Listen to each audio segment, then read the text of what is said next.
সিনেমাটি শুরু হয় লরেন নামের একটি অল্প বয়সী মেয়েকে দিয়ে, যে একজন অভিনেত্রী। খুব অল্প বয়সেই সে হলিউডে প্রবেশ করেছিল এবং মেড দ্য জনসন্স নামের একটি ফ্যামিলি শোয়ের অংশ ছিল। তার জীবন তার বয়সী অন্যান্য শিশুদের থেকে অনেকটাই আলাদা ছিল।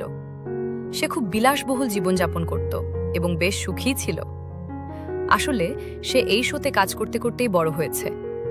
আজ তার বাড়ির বাইরে সাংবাদিকরা ভিড় করেছে, কারণ একজন হ্যাকার তার ফোন হ্যাক করে তার একটি ব্যক্তিগত ছবি ফাঁস করে দিয়েছে, যেটি ছিল তার প্রেগন্যান্সি বা গর্ভাবস্থা পরীক্ষার ছবি। লরেন এই সমস্ত কেলেঙ্কারিতে মানসিকভাবে খুব ভেঙে পড়ে। সে বাড়ি থেকে পালিয়ে যাওয়ার কথা ভাবে। তাই তার এক সেক্রেটারি তার জন্য বনের নির্জন পরিবেশে কয়েকদিন থাকার মতো একটি বাড়ি খুঁজে দেয়। এরপর তার সেক্রেটারি গাড়িতে করে প্রধান গেট দিয়ে বেরিয়ে যায়, যাতে মিডিয়া মনে করে যে লরেন বাড়ি ছেড়ে চলে গেছে। এভাবেই সে মিডিয়াকে ধোঁকা দিয়ে পেছনের দরজা দিয়ে তার ছুটের উদ্দেশ্যে বেরিয়ে পড়ে। পথে লরেনের এজেন্ট তাকে ফোন করে আশ্বস্ত করে যে সব ঠিক হয়ে যাবে, এবং সে কথা দেয় যে খুব শীঘ্রই হ্যাকারকে খুঁজে বের করবে। অবশেষে সে সেই বাড়িতে পৌঁছায় যেখানে তার থাকার কথা ছিল। জায়গাটি বেশ আরামদায়ক, খোলামেলা এবং আলোকিত ছিল, কিন্তু সে জানত না যে এই শান্ত বাড়িটি সিসিটিভি ক্যামেরায় ভরা। এই ক্যামেরাগুলোর মাধ্যমে একটি লোক তার উপর নজর রাখছিল। লরেনকে দেখেই সে তাকে বিখ্যাত অভিনেত্রী হিসেবে চিনে ফেলে। আমরা দেখি লরেন আরাম করে সোফায় বসে স্থানীয় ওয়াইফাইয়ের সাথে কানেক্ট করে, যদিও তার সহকারী তাকে বাইরের ওয়াইফাই কানেক্ট করতে নিষেধ করেছিল। এই ধরনের জায়গায় ওয়াইফাই কানেক্ট করলে হ্যাক করা আরও সহজ হয়ে যায়, কিন্তু লরেন এসবের কিছুই ভাবেনি। সে খবর দেখতে শুরু করে। সে নিজের সম্পর্কে খবর পড়ে এবং তার শোয়ের রেটিংও দেখতে পায়, যা কমতে শুরু করেছে। যে লোকটি ফ্যামিলি শোতে তার বাবার অভিনয় করেছিল, সেই আসলে লরেনের পেটের সন্তানের বাবা। এখন সেই লোকটি লরেনকে ফোন করে এবং জানতে চায় সে এখন কোথায় আছে, কিন্তু লরেন তাকে নিজের লোকেশন বা অবস্থান জানায় না। পিটার মিষ্টি সুরে বলে, দেখো লরেন, বোঝার চেষ্টা করো যে খুব সাবধানে সব সামলাতে হবে, যাতে আমাদের জীবন, আমাদের ভাবমূর্তি, আমাদের সম্পর্ক এবং বিশেষ করে আমাদের শো নষ্ট না হয়ে যায়। দেখো, যদি গর্ভাবস্থার খবরটা বাইরে জানাজানি হয়ে যায়, তবে সব কিছু ধ্বংস হয়ে যাবে। পিটার তাকে বলে, যদি পিল খাওয়ার সময় পেরিয়ে গিয়ে থাকে, তবে আমি বাড়িতেই ডাক্তার নিয়ে আসব। তুমি এই ঝামেলা থেকে মুক্তি পাবে এবং সব খরচ আমি দেব। শুধু আমাকে তোমার লোকেশনটা বলো।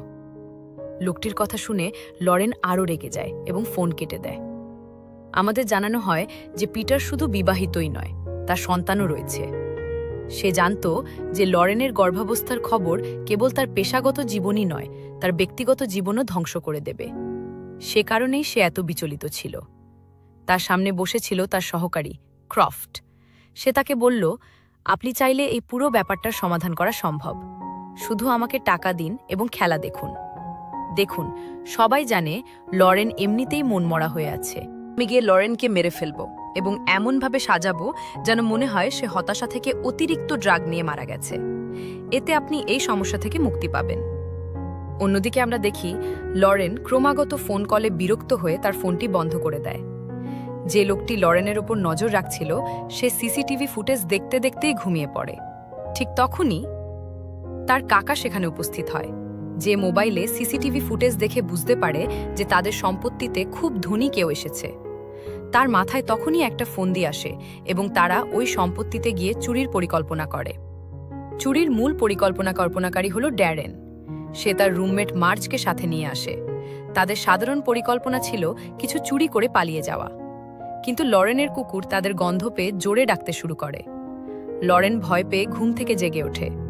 সেও বুঝতে পারে যে বাড়িতে অন্য কেউ আছে। তাই সে একটি ঘরের ছোট কেবিনের ভেতর গিয়ে লুকিয়ে পড়ে। কেবিনের ভেতরে সে নড়াচড়ার শব্দ শুনতে পায়। লরেন চিৎকার করে বলে, তোমরা কি চাও? মার্চ তার গলার আওয়াজ শুনে একটু সতর্ক হয়ে যায়, কিন্তু ড্যারেন তাকে বলে, আমাদের এসবের কোনো দরকার নেই, সব গুছিয়ে এখান থেকে জলদি পালাই। মার্চ ড্যারেনের কথা অমান্য করে এবং বলে, এই মেয়েটা নির্ঘাত আমাদের জন্য সমস্যা তৈরি করবে। আমাদের এখানে থেকে তাকে ভয় দেখানো উচিত। যখন তারা এসব আলোচনা করছিল, ঠিক তখনই সম্পত্তির মালিক সেখানে এসে পৌঁছায়। সে তার ফোনের মাধ্যমে লরেনকে ট্র্যাক করছিল এবং তার ফোনের সূত্র ধরেই ড্যারেন এবং মার্জ চুরি করতে এখানে এসেছিল। সে তাদের বলে, তোমরা যা করতে এসেছো তা করো না। এই মেয়েটি খুব বিখ্যাত। আমরা আবার ভেতর থেকে লরেনের ভীত কণ্ঠস্বর শুনতে পাই, তোমরা যা চাও নিয়ে যাও, আমি কাউকে কিছু বলবো না, শুধু আমাকে ছেড়ে দাও। মার্জ আবার দরজা খোলে এবং তাকে ভয় দেখানোর চেষ্টা করে, কিন্তু ড্যারেন এবং অন্য ছেলেটি তাকে থামানোর চেষ্টা করে। ধস্তাধস্তির এক পর্যায়ে মার্জের বন্দুক থেকে গুলি চলে যায় এবং ছেলেটির গায়ে লাগে। ফোনটি তাদের মনোযোগ সরিয়ে দিয়েছিল। এখন তারা বুঝতে পারে যে তাদের জেলে যেতে হবে।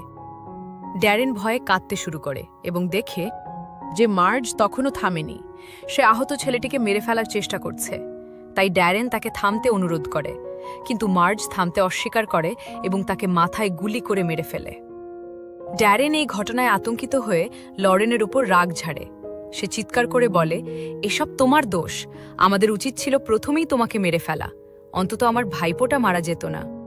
রাগের চোটে ড্যারেন কেবিনের দরজার নব ভেঙে ফেলে। ড্যারেন প্রায় অজ্ঞান হওয়ার মতো অবস্থায়, কিন্তু মার্জ সম্পূর্ণ সজাগ।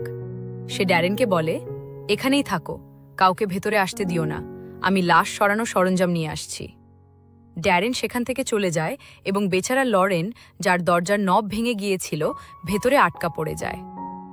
লরেন প্রাণপণ চেষ্টা করে দরজা খোলার, ধাক্কাও দেয়, কিন্তু দরজাটি নড়ে না।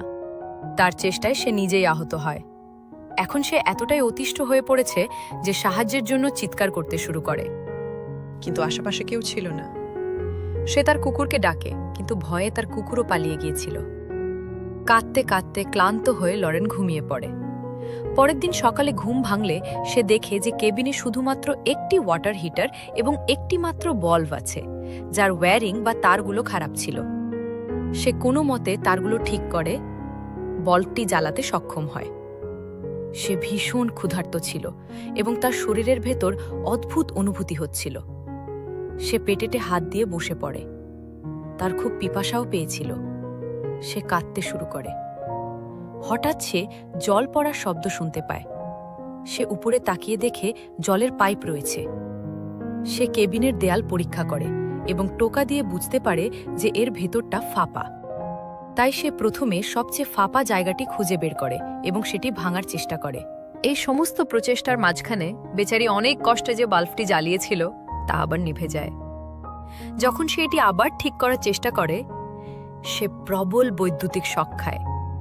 বৈদ্যুতিক শকের কারণে তার তৃষ্ণা আরও তীব্র হয়ে ওঠে, কিন্তু তার কিছুই করার ছিল না। নিজেকে শান্ত করার জন্য সে গভীর শ্বাস নেয়। সে দেওয়ালের আড়ালে কিছু নড়াচড়ার শব্দ শুনতে পায়। সে বুঝতে পারে এটি একটি ইঁদুর।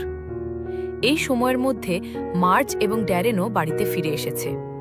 তাদের উপস্থিতি টের পেয়ে লরেন চিৎকার করতে শুরু করে, দয়া করে আমাকে সাহায্য করো, আমার থেকে যা চাও নিয়ে নাও, আমার কাছে অনেক টাকা আছে। দেখো, তোমরা যদি পুলিশকে এড়াতে চাও আমি সেটাও করতে পারি। তোমরা যে খুনটা করেছো আমি সেটা গোপন রাখতে পারি। দেখো, আমি পুলিশকে একটা গল্প শোনাবো যে আমি নিজেই এখানে আটকে গিয়েছিলাম এবং কিছুই দেখিনি। ড্যারেন, আমার কথা শোনো। আমি বলবো তোমার ভাইপো আমাকে স্টক করছিল। সে আমার ওপর জোর করার চেষ্টা করেছিল এবং ধস্তাধস্তির সময় তার নিজের বন্দুক থেকে গুলি চলে সে মারা যায়। তার কথা শুনে ড্যারেন প্রায় পাগল হয়ে যায়। আবেগের বশবর্তী হয়ে সে নিজের মুখে বন্দুক ঠেকায়। শেষ পর্যন্ত নিজেকে মারতে না পেরে সে শুধু বলে, আমি দুঃখিত। লরেন তাকে আবারও বলে, দেখো, আমি একজন খুব বিখ্যাত অভিনেত্রী, সবাই আমাকে বিশ্বাস করবে। ড্যারেন লরেনকে বিশ্বাস করতে চায়, কিন্তু মার্জ রাজি হয় না। পাগল হয়ে লরেন দেওয়ালের গায়ে মাথা ও হাত দিয়ে আঘাত করতে থাকে। এতে ক্ষিপ্ত হয়ে মার্জ তাকে থামানোর জন্য দেওয়ালের দিকে গুলি চালায়, কিন্তু গুলি দেওয়ালের গায়ে লেগে ফিরে আসে এবং মার্জের মাথায় ও ড্যারেনের কাঁধে লাগে। মার্জ মারা যায় এবং ড্যারেন গুরুতর আহত হয়। ড্যারেন পালানোর চেষ্টা করে, আর লরেন চিৎকার করে বলে, আমি গর্ভবতী, দয়া করে আমাকে এভাবে ফেলে যেও না, তুমি আমার সাথে এমন করতে পারো না। কিন্তু আহত ড্যারেন টলতে টলতে উঠে দাঁড়ায় এবং চলে যায়। সে কোনো রকমে হাসপাতালে পৌঁছায় এবং সাথে সাথে জ্ঞান হারায়। কেবিনের ভেতরে লরেন সম্পূর্ণ দুর্বল হয়ে পড়েছিল। হঠাৎ একটি ইঁদুর তার উপর দিয়ে চলে যায় এবং সে শক খায়। সে আবার উঠে দাঁড়ায়। আলো ছাড়া সে থাকতে পারছিল না, তাই সে আবার ওয়্যারিং নিয়ে নাড়াচাড়া করে এবং বাল্বটি জ্বালানোর চেষ্টা করে, কিন্তু বাল্বটি পুড়ে যায়। এরপর সে কাছেই একটি লোহার পাইপ খুঁজে পায়, যা দিয়ে সে ইঁদুরটিকে মেরে ফেলে। কিন্তু ক্ষুধা ও তৃষ্ণায় কাতর অবস্থায় এত পরিশ্রম করে সে আরও দুর্বল হয়ে পড়ে এবং নিচে পড়ে যায়। এখন তার হ্যালুসিনেশন বা ভ্রম হতে শুরু করে। দৃশ্যটি পুলিশ এবং ড্যারেনের কথোপকথনে চলে যায়। ডাক্তাররাও পুলিশকে বলেছিল যে ড্যারেন অজ্ঞান অবস্থায় একটি গর্ভবতী মহিলার কথা বলছিল, কিন্তু নেশাগ্রস্ত থাকার কারণে তার কথা বিশ্বাস করা যায়নি। কেবিনের ভেতরে লরেন মারা যাচ্ছিল।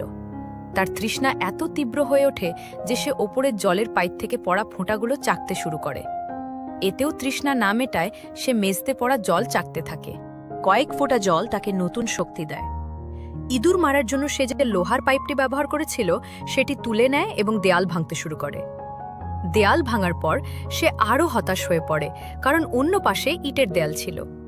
এই পথে পালানো সম্ভব নয়, কিন্তু সে দেয়ালের ভেতরে ইঁদুরের বাসা খুঁজে পায় এবং সৌভাগ্যবশত সেখানে একটি হাতুড়ি ছিল।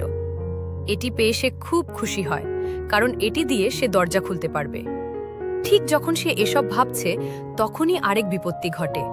ওপরের জলের পাইপটি ভেঙে যায় এবং ছোট কেবিনটি জলে ভরতে শুরু করে। অন্যদিকে দেখা যায় লরেনের কুকুরটিকে রাস্তা থেকে একটি মেয়ে উদ্ধার করেছে। সেই সুন্দর কুকুরটির একটি ছবি তোলে এবং অনলাইনে পোস্ট করে। শীঘ্রই সে দেখে যে তার পোস্টে হাজার হাজার লাইক পড়েছে এবং কমেন্ট থেকে জানতে পারে যে কুকুরটি আসলে লরেনের। পুলিশ ড্যারেনের বাড়িতে তদন্ত করতে যায় এবং সেখানে একটি রক্তমাখা শার্ট খুঁজে পায়।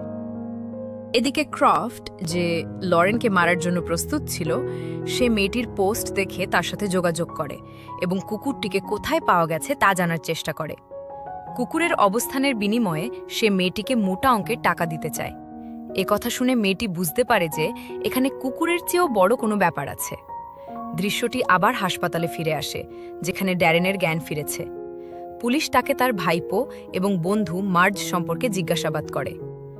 ড্যারেন সরাসরি সবকিছু অস্বীকার করে এবং বলে, আমি তাদের সম্পর্কে কিছুই জানি না। পুলিশ যখন তাকে জিজ্ঞেস করে কে আপনাকে আক্রমণ করেছিল, সে উত্তর দেয়, ভুল করে আমার গায়ে গুলি লেগেছে। আমি একটি তালা ভাঙার জন্য গুলি করছিলাম আর গুলিটি ফিরে এসে আমার কাঁধে লাগে। পুলিশ তখন তাকে জানায় যে তারা তার বাড়িতে তল্লাশি চালিয়েছে এবং রক্তমাখা শার্ট পেয়েছে, যা ফরেনসিক তদন্তের জন্য পাঠানো হয়েছে এবং খুব শীঘ্রই তারা জানতে পারবে কার রক্ত সেখানে আছে। দৃশ্যটি আবার লরেনের দিকে ফেরে, যে হাতুড়ি দিয়ে দরজার কবজা ভাঙতে শুরু করেছে। একই সময়ে আমরা দেখি ক্রফট সেই পশু চিকিৎসকের কাছে পৌঁছায়, যেখানে মেয়েটি লরেনের কুকুরটিকে নিয়ে গিয়েছিল। সে ডাক্তারকে টাকা দেয় এবং মেয়েটিকে তার ক্লিনিকে ডাকতে বলে। ডাক্তার বুঝতে পারে ক্রফটের কোনো মতলব আছে। সে মেয়েটিকে ফোন করে এবং সতর্ক করে দেয় যে সে যেখানেই থাকুক না কেন কুকুরটিকে নিয়ে যেন আত্মগোপন করে, না হলে তার জীবন বিপন্ন হতে পারে। এদিকে ড্যারেন ডাক্তার এবং পুলিশের কাছে বাথরুমে যাওয়ার অনুমতি চায় এবং সেখান থেকে হাসপাতাল থেকে পালিয়ে যায়। বাইরে একটি গাড়ি এই একই বাড়ির দিকে যাচ্ছিল। এদিকে লরেনের কেবিন দ্রুত জলে ভরে যাচ্ছে। লরেন যদি দ্রুত দরজা খুলতে না পারত তবে সে ডুবে মারা যেত। তাছাড়া খারাপ ওয়্যারিংয়ের কারণে বৈদ্যুতিক শকে তার মৃত্যু হতে পারত।